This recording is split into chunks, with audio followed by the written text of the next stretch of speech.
Okay, hello everybody. I hope you guys can hear me. This episode is really, really important. So I hope that I can make it a good one and you guys can hear me clearly. I'm in a coffee shop and in a new coffee shop, so I have to. There are a lot of other people, so I'll try to be as loud as I can. I have my microphone on, so hopefully you guys can hear me. So, anyway, so this is the I think episode 7. I don't remember exactly. I think it is episode 7 where the coffee lounge talk. I started doing the Bible verse episode. So this is going to be, I have filmed 2 so far, and this is the 3rd one. So in this one, I'm actually doing 2 different verses, and this was not actually planned. The way it came around was very interesting. So I have been watching the show Chosen, and if you have not, you should definitely check it out. It is for everybody. If you are Christian, non-Christian, it is very I don't know how to put it. It's very open for all, and this is actually in the way to becoming the most popular TV show of all times. 175 countries, people have watched it, so you should definitely check it out. So anyway, so this episode, yesterday morning, I was watching a so real coffee in a coffee shop. I just took that out. This is actually the coffee shop. It's called Shotted. You can see. But I took this off. So anyway, I was watching this episode. In that, all the followers of Jesus. Mary Magdalene and Peter and all the other people, they were sitting around a fireplace, and then they were talking about their childhood memories. So they're still kind of becoming friends. Not all are very close friends yet. Eventually they become very close friends, but as they were going around, I think first I don't remember if it was Thomas or somebody talked about his dad. He also, I think, lost his dad earlier in life. And Mary Magdalene was saying that she lost her dad when she was very young. And that right away reminded me of my own experience when I was 6 years old. I lost my dad. He had a natural death, and in the show, Mary talks about how for her also when it happened, she didn't realize, but a lot later in life, she realized the void and the impact of it. Same thing happened with me.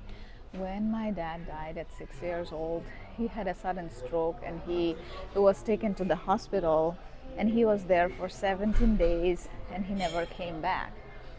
I did not understand the deeper impact of that back then, but over time I realized that there was a really big impact of that experience.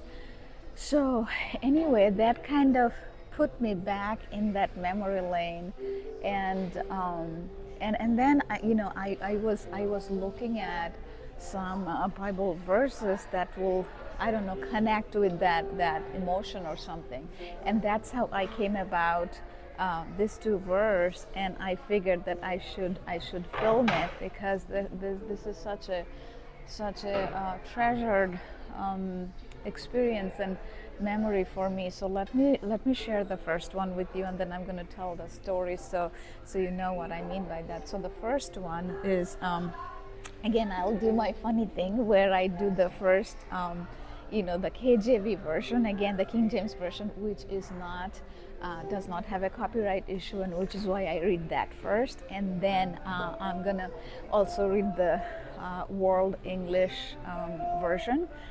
No, World English Bible web version. Those are copyright free.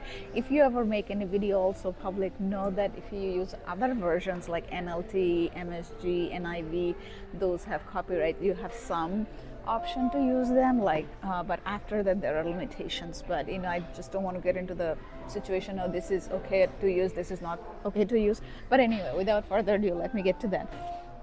Where is the Psalm one? I brought the Bible with me, but actually I looked it up on my computer, so let me read from there. It'll be easy. It's a little challenging here since it's a coffee shop. versus my home. But anyway, so this it is Psalm 68.5, and again, I'm going to put this in the description section below, so you will know which one these are. Psalm 68.5. On the King James Version, it says, "A father of the fatherless and a judge of the widows is God in his holy habitation." And the web version says, this is not as fun, it's easy to read. So, "A father of the fatherless and a defender of the widows is God in his holy habitation." So, like I was telling you, since my dad died when I was only 6, so I have very few memories of him, like literally under 10 memories I can think of that I have with my dad when he was playing with me here and there. And I feel so lucky that his life was really busy. His was the only job for our whole family, and we were a family of 8, 6 kids, and my mom and dad. On top of that, he did lots of religious things, meaning he was a very religious person. So in India, he used to read on Sunday evening. They would read. It's not Bible, but in Hinduism there is something called Gita, which is like Bible in Hinduism. So he used to go to the temple and, this, let's say if it's like a this big place, sort of like here, you can see it's like a coffee shop, right? So I'm going to show you guys here. Look at this, how this big coffee shop. So anyway, he didn't sit in a coffee shop, he was in a temple. So he would sit in like a little place up there, and he would read it and he would explain it to other people, and people would come and listen. I still remember a little bit of that, but I was so young, I didn't really go. But here and there I have seen it. So even after all of that, he took the time to play with me. So I have some experiences.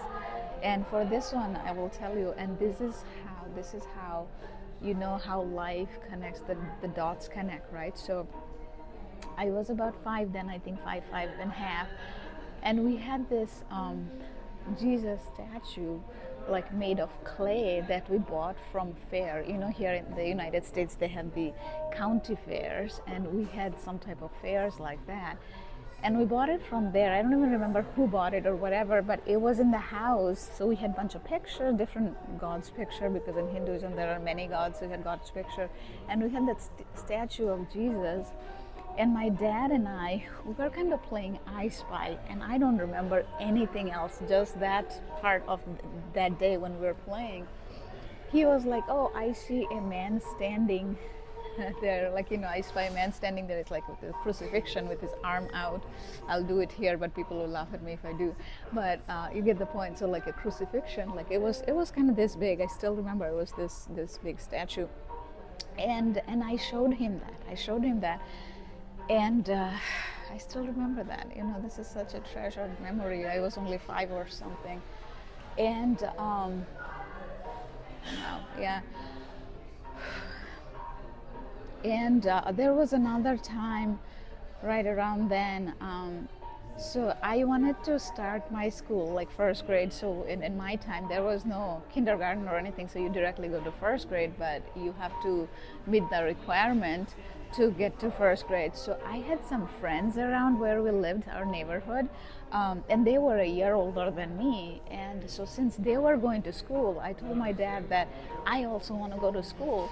And I specifically remember that he said, "Okay, get the first grade book and then read it. If you can read it, I will take you to school." And I was all excited. I brought the book and I read it. I still remember the page of the book, and that literally the wordings, and it wasn't Bengali, the different language I speak. I speak 3 different languages, and that's I call mother tongue. So that's what I grew up speaking.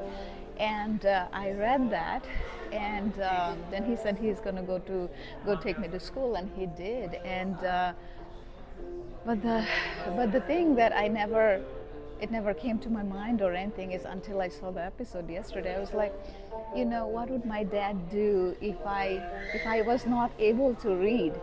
Would it be that he won't take me to school or something? But I never could find out, because after he went to the hospital, he never came back.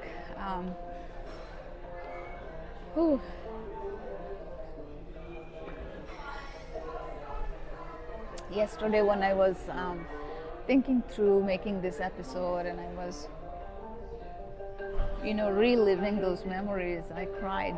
I cried a lot, and I'm glad that today I'm able to do it without crying, because I'm in a public. There are a lot of people out here, and that's why I'm speaking a little quietly. I hope you guys can hear through the microphone. These memories are so fresh, and that's what life is like. When something goes so deep in your subconscious, no matter how long ago it was, you still remember it like very, very clearly, right? So I remember them like yesterday.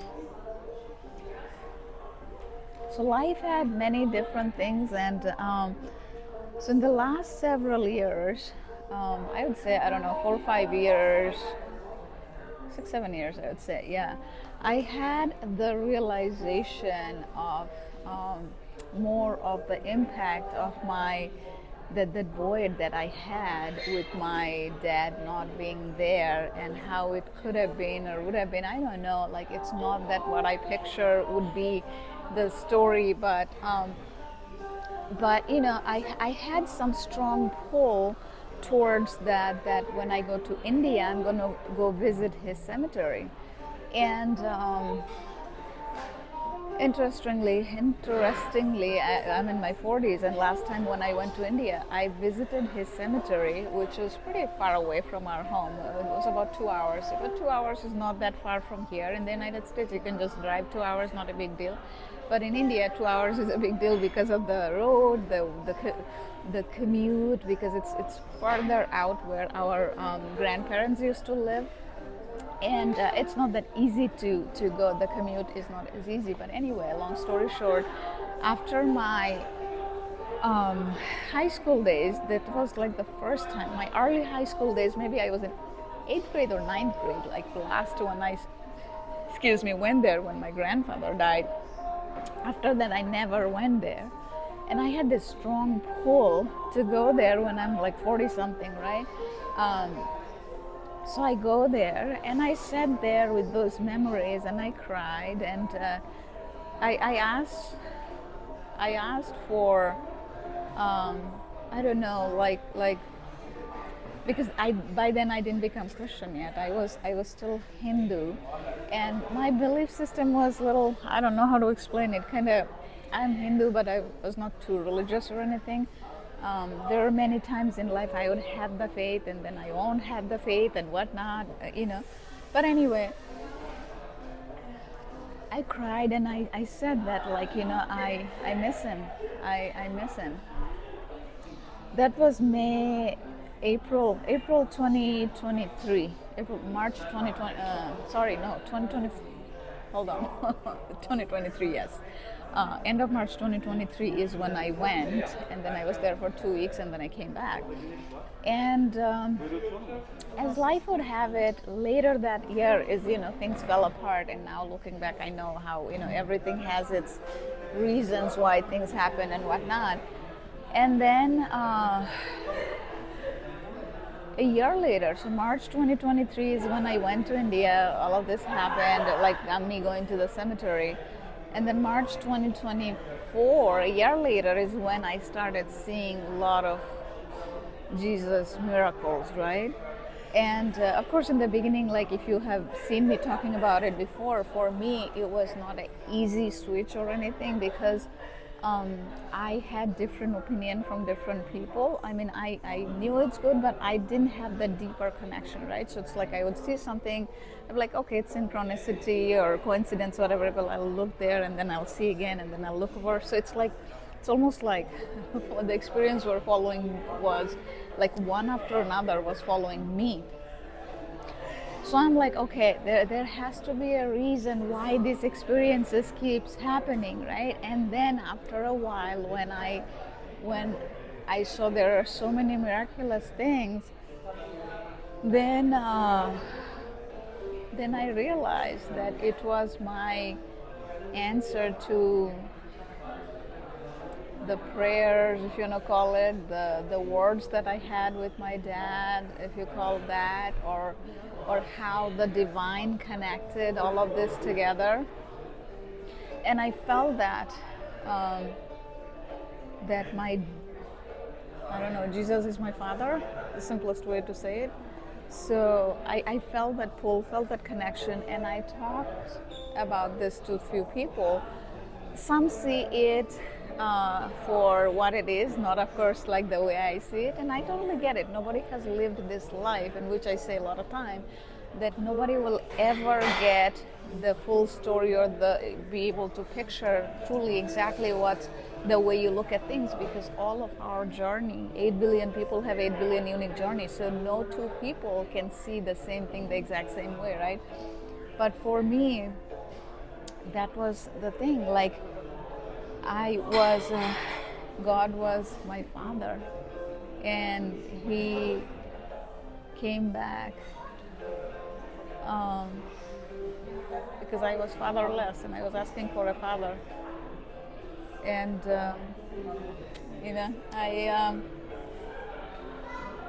and this one, the Psalm 68.5, 68.5, Father to the fatherless, defender of the widows.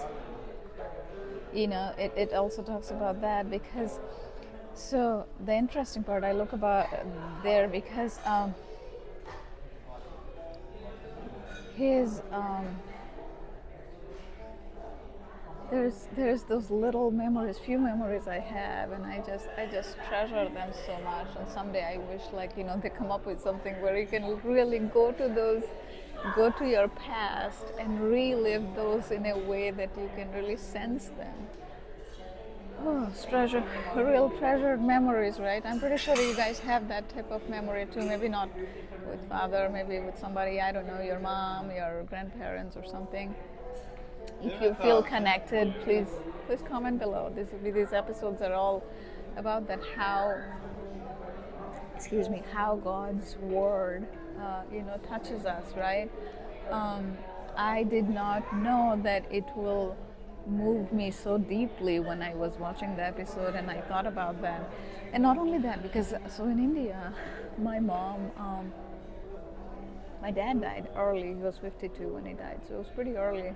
And my mom was 42.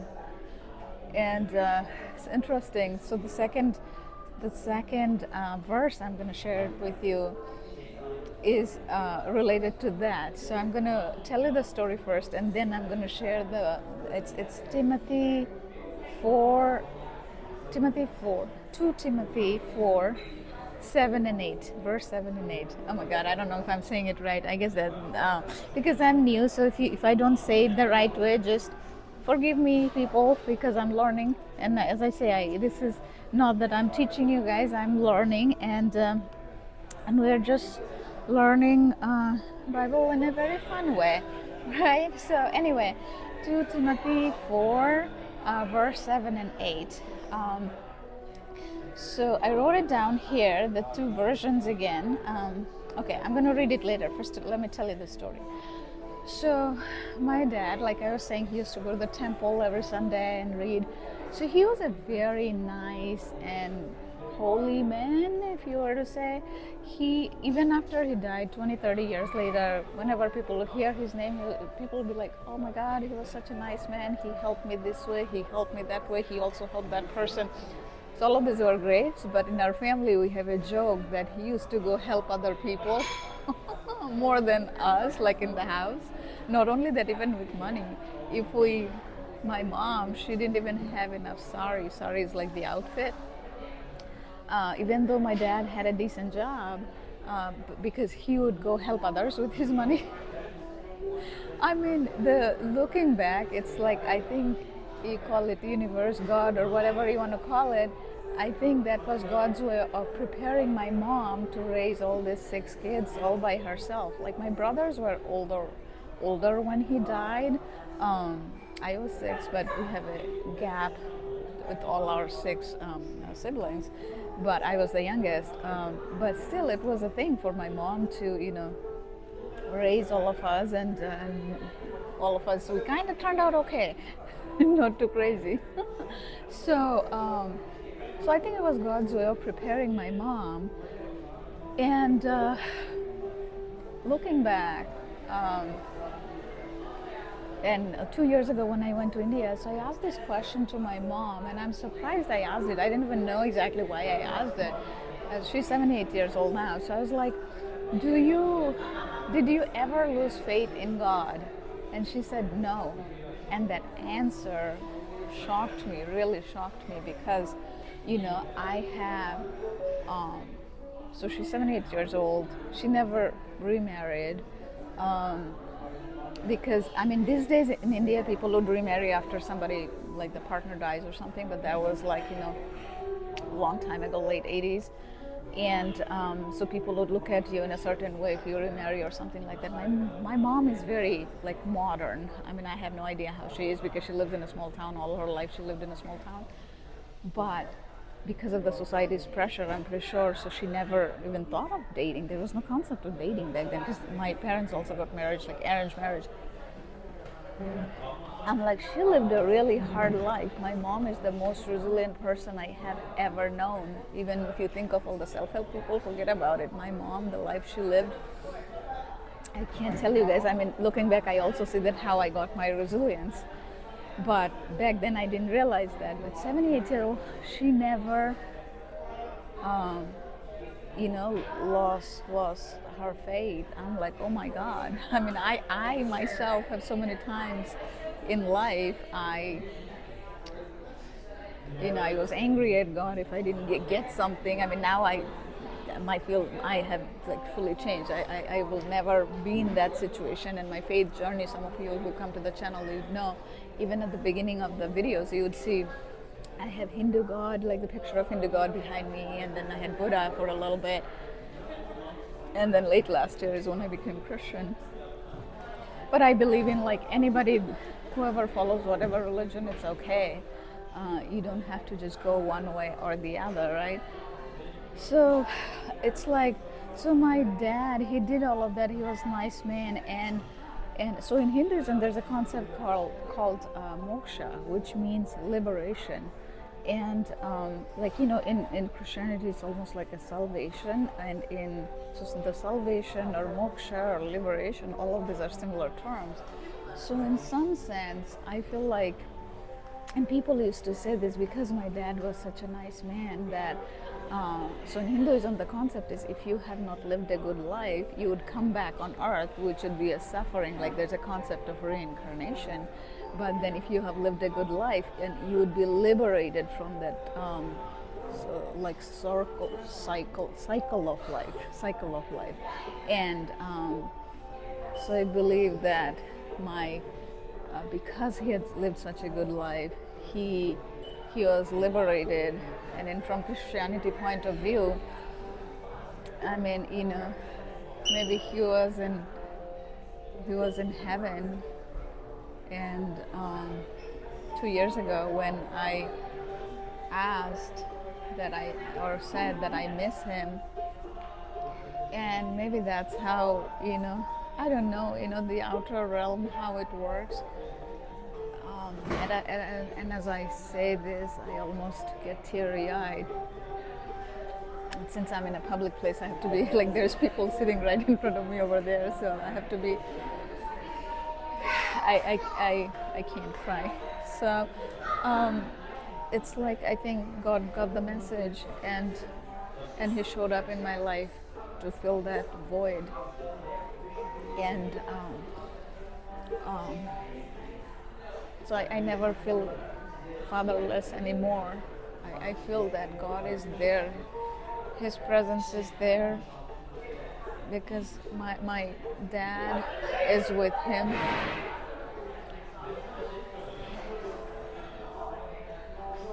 Okay, so now I'm going to read the verse, and then I'll get back to it, otherwise I'll start crying. So, okay, the King James Version, Timothy 4:7-8. It says, I have fought a good fight. I have finished my course. I have kept the faith.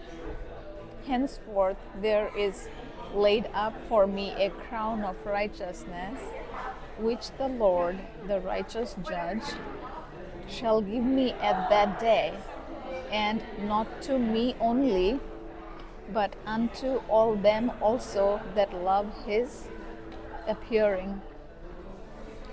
the web version, World English Bible, which is supposed to be easier English language, okay, and modern. Because the KJV is very older version. A lot of times the English is hard to understand and even read, but this was easy enough to read. So anyway, so web version, it says, I have fought the good fight, I have finished the course, I have kept the faith. From now on there is stored up for me the crown of righteousness, which the Lord, the righteous judge, will give to me on that day, and not to me only, but also to all those who have loved his appearing. Looks like they're about the same in this case. But the main thing, like I was telling you guys, from all of this, it's like in life, the dots will always connect. The dots will always connect. I never knew that in 5-year-old, when I had those memories with my dad, I literally have less than 10 memories that I remember with my dad. And out of those, I'm so happy that 2-3 of them are related to like playing, like he's playing with me, and that is such an amazing experience. If I could tell you, we were 6 of us. I was the 6th kid. He had a busy life, but he took the time out of his life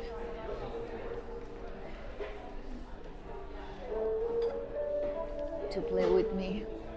Okay, so I gotta finish this video soon, or else I'll start crying in front of people. I'm gonna show you guys how many people are here.